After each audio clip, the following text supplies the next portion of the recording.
እንግሊዘኛ በነፃ እኔ ራሴ ላስተምራችሁ አልኳችሁ እኔ እፈልጋለሁ በሉኝ እስኪ እኔ እፈልጋለሁ go I want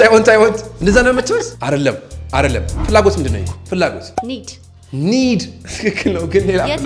need ማለት በጣም የሚያስፈልጓችሁ ነገሮች these are my needs መጠቀም ትችላላችሁ ነው ፍላጎት ዋና ፍላጎት አለኝ ፍላጎት የለኝም interest የምትለዋን ቃል እናወራለን interest ስለዚህ እኔ ፍላጎት አለኝ በሉኝ I have interest ፍላጎት ያለኝ ነኝ በይኝ I am interested I'm interested all right I'm interested I'm not interested እፈልጋለሁ አልፈልግም ማለት ነው ልጅቷ ጋር ሄደ አረ ማማዬ ምንድነው ተመችተሽኝ እኮ ነው በቃ ለምንድን በቃ ስልክሽን አትሰጪኝም ስታት I'm not interested ካለች ፍላጎት የለኝም አልፈልግህም ያለች ነው ማለት ነው right I'm not interested እስኪ አንተ ደግሞ ጠጋ ብላትና ፍላጎት አለሽ በላት Are you interested ስለዚህ እፈልጋለሁ ስትይ ምን ብላሽኛል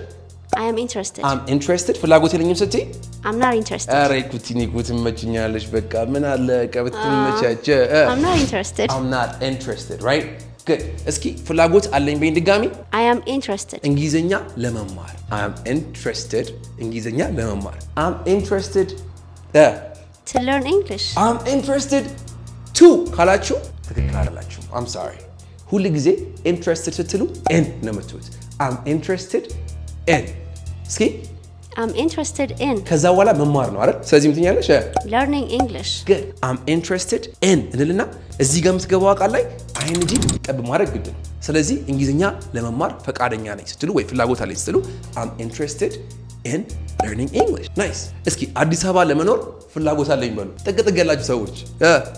I'm interested in living in Addis I'm interested in living in Addis ትኛላችሁ ማለት ነው አሁን ጥያቄው እናንተ ጋር መጣሁት ምንድነው ፍላጎትክ ያንተ በሉኝ እስኪ ምን ላይ ፍላጎት አለክ